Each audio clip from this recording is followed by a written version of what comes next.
Hola, somos de la Universidad Andina del Cusco de la carrera profesional de Ingeniería Ambiental.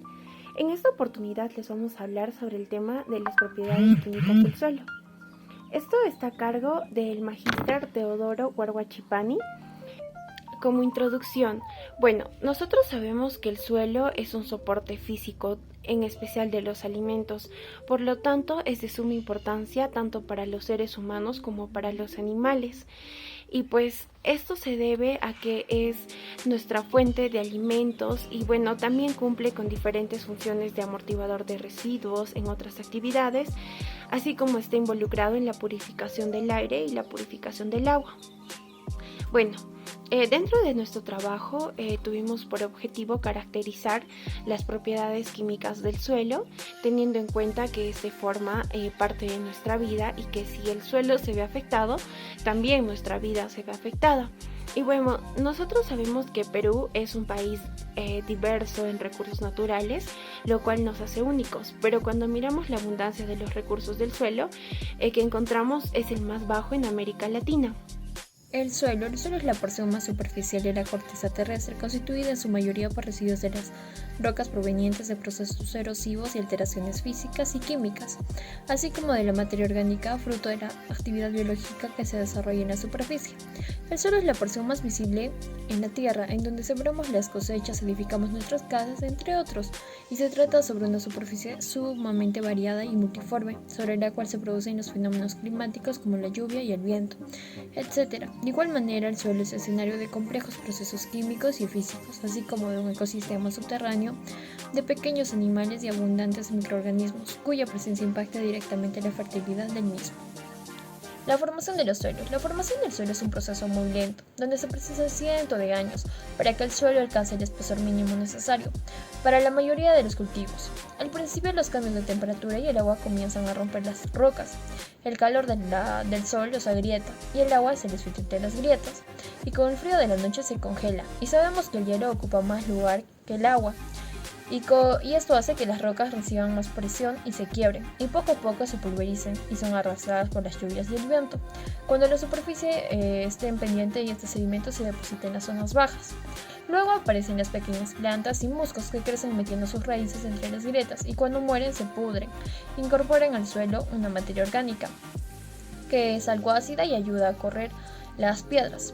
Luego se multiplican los pequeños organismos que serían las lombrices, insectos, hongos, bacterias, y que se despedazan y se transforman en la vegetación, y los animales que se mueren recuperando minerales que enriquecen el suelo. Y este suelo es así enriquecido que tiene mejor estructura y mayor porosidad, que permite que crezcan plantas más grandes, que produzcan sombra y den protección, y alimento a la variedad mayor aún de las plantas y animales.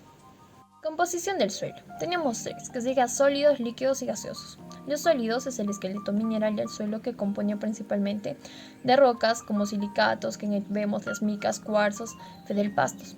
Otro tenemos el óxido de hierro, que en él tendríamos la limonita, y luego tenemos el aluminio y carbonatos, sulfatos, cloruros, nitratos y sólidos de origen orgánico u orgánico mineral, como los distintos tipos de humus. Luego tenemos los líquidos, que abundan en el agua en el suelo, pero no siempre en ese estado puro como en los yacimientos, sino que encargada de los iones, sales y diversas sustancias orgánicas. El agua en el suelo se desplaza por capilaridad, dependiendo que lo permeable del suelo transporta numerosas sustancias de nivel a otro.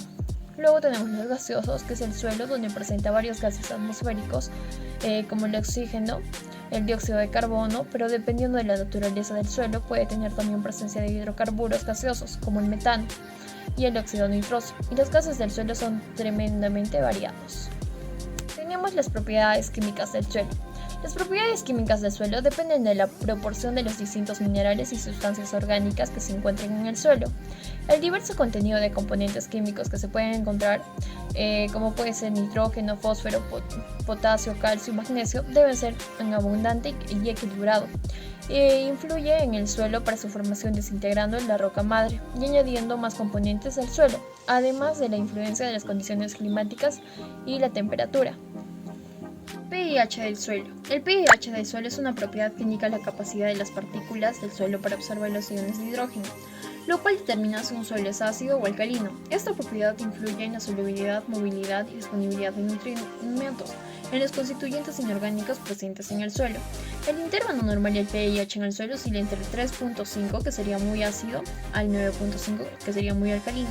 En suelos ácidos, la actividad de los organismos es inhibida por las cantidades tóxicas del aluminio y magnesio, mientras que en las condiciones alcalinas algunos nutrientes disminuyen por su disponibilidad, por lo que para los suelos agrícolas el pH recomendado es 6.5, según la FAO. El pH de un suelo es el resultado de múltiples factores, entre los que cabe destacar el tipo de minerales presentes en el suelo, meteorización, la humificación en sentido amplio, que sería la descomposición de la materia orgánica, la dinámica de nutrientes entre la solución y los retenidos por los agregados, las propiedades de los agregados del suelo y en especial lo que se denomina intercambio iónico. Cuando nos referimos al pH del suelo, solíamos hacerlo entre la solución de las aguas del suelo en un momento dado, aunque ya veremos que existen otros tipos de estimaciones. En consecuencia, estimamos la fracción activa de iones de hidrógeno. En base a esta última podemos clasificar los suelos según su grado de acidez y tenemos los siguientes tipos, que sería muy ácido, que sería el pH mayores a 5.5, el ácido sería de 5.6 entre 6.5, el neutro sería entre 6.6 al 7.5, el básico ligeramente alcalino sería el 7.6 al 8.5 y el muy alcalino sería mayores a 8.6. El pH del suelo nos influye directamente en la concentración de iones tóxicos, en la disponibilidad de los nutrientes para las plantas, y a continuación se menciona el efecto del pH sobre las propiedades del suelo. Ahora mencionaremos el efecto del pH sobre las propiedades del suelo. En el caso del nitrógeno, la disponibilidad de este en el suelo depende de la mineralización de la materia orgánica por parte de los microorganismos, la cual es favorecida en pH cercanos a 7. En el fósforo, la mineralización de compuestos orgánicos y solubilización de fósforo mineral se incrementa en valores de pH entre 6.5 y 7.5. En cuanto al calcio, magnesio y potasio, la disponibilidad de estos elementos aumenta entre pH de 7 y 8.5. La disponibilidad óptima de azufre se ubica entre pH de 6 y 8, ya que en pH ácidos interactúa con el hierro y el aluminio que impide su absorción por las plantas. La disponibilidad de hierro y manganeso en el suelo se encuentra entre pH de 5 y 6.5. Y por último, la disponibilidad de cobre y zinc está limitada por suelos con pH alcalino. Como habíamos mencionado, el pH del suelo influye en el desarrollo de plantas y viceversa. La acidez también, y en parte el resultado de los lixiviados y descomposición de los restos. Les daré a conocer sobre la capacidad del intercambio catiónico. Esta propiedad química del suelo se refiere a la cantidad total de cargas negativas que están disponibles sobre la superficie de las partículas en el suelo. También se puede definir como el número total de cationes intercambiables que un suelo en particular puede ser capaz de retener. Y también ayuda a conocer la capacidad de intercambio catiónico de un suelo, que es fundamental, pues este valor nos indica el potencial de un suelo para retener o intercambiar nutrientes. Además, la capacidad de intercambio catiónico afecta directamente la cantidad y frecuencia de aplicaciones de fertilizantes. Bueno, ahora les gustaría conocer sobre los cationes intercambiables. Estos son denominados cationes del suelo, que son el potasio, el calcio, el magnesio más 2, el sodio, el aluminio más 3 y el hidrógeno. Estos cationes son los predominantes en los suelos agrícolas y pueden ser reemplazados por otros cationes presentes en la solución del suelo, como es el amonio, el hierro más 2, el manganeso más 2 y el cobre más 2. Son otros nutrientes que presentan carga positiva, pero estos se van a encontrar en cantidades muy pequeñas. Les daré a conocer cuál es la importancia de la capacidad del intercambio catiónico. Este es muy importante debido a que indica la mayor o menor disponibilidad de nutrientes en el suelo, ya que a una mayor capacidad de intercambio catiónico indica mejor disponibilidad de los nutrientes en el suelo. La capacidad de intercambio catiónico es distinta según el tipo de suelo. Hay suelos con baja capacidad de intercambio catiónico, considerados como suelos poco fértiles, y también la textura influye en el valor de la capacidad de intercambio catiónico. Suelos con alto contenido de arcilla poseen una capacidad de intercambio catiónico más alto. La capacidad de intercambio catiónico puede determinarse a través de un análisis de suelo o un análisis de extracto de pasta saturada. Nutrientes de las plantas. Bueno, se relacionan directamente con el desarrollo y crecimiento para las plantas.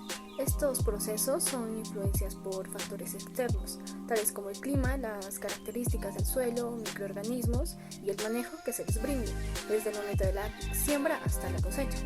Bueno, los nutrientes esenciales para el desarrollo y crecimiento de las plantas se suelen clasificar entre macro y micronutrientes.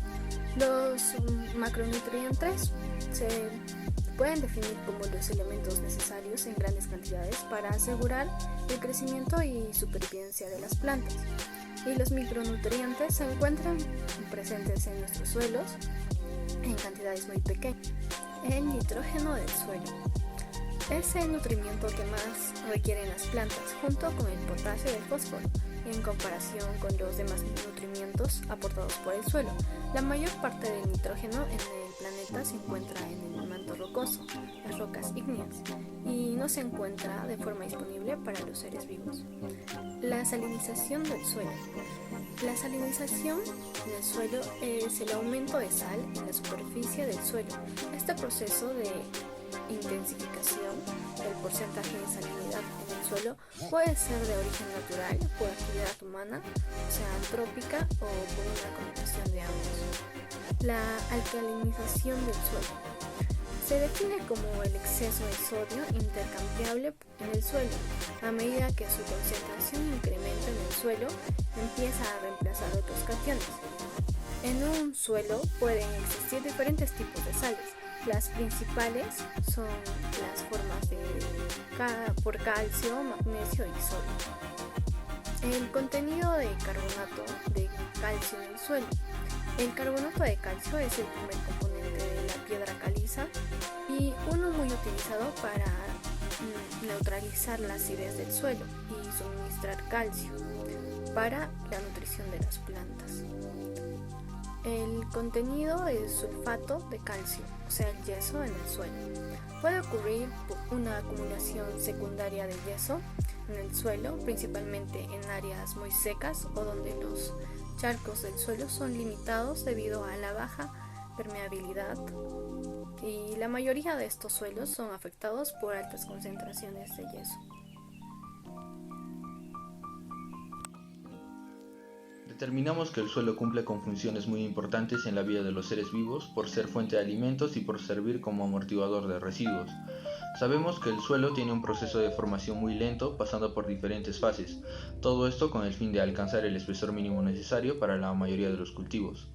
Desde el punto de vista biológico, las características del suelo más importantes son su permeabilidad, relacionada con la porosidad, su estructura y su composición química. El suelo es una mezcla de minerales, materia orgánica, bacterias, agua, aire, y se forma por la acción de la temperatura, el agua, el viento, los animales y las plantas sobre las rocas. Existen muchos tipos de suelo y esto se debe a que las rocas, el clima y la vegetación varían de un sitio a otro, lo que hace que sus propiedades químicas también sufran cambios. El suelo se compone de 3 capas, pero la capa superior es la de mayor importancia para el hombre porque interviene en el ciclo del agua y los ciclos de los elementos. Además, como su regeneración es muy lenta, debemos considerar al suelo como un recurso no renovable y cada vez más escaso, debido a que está sometido a constantes procesos de degradación y destrucción de origen natural o antropológico.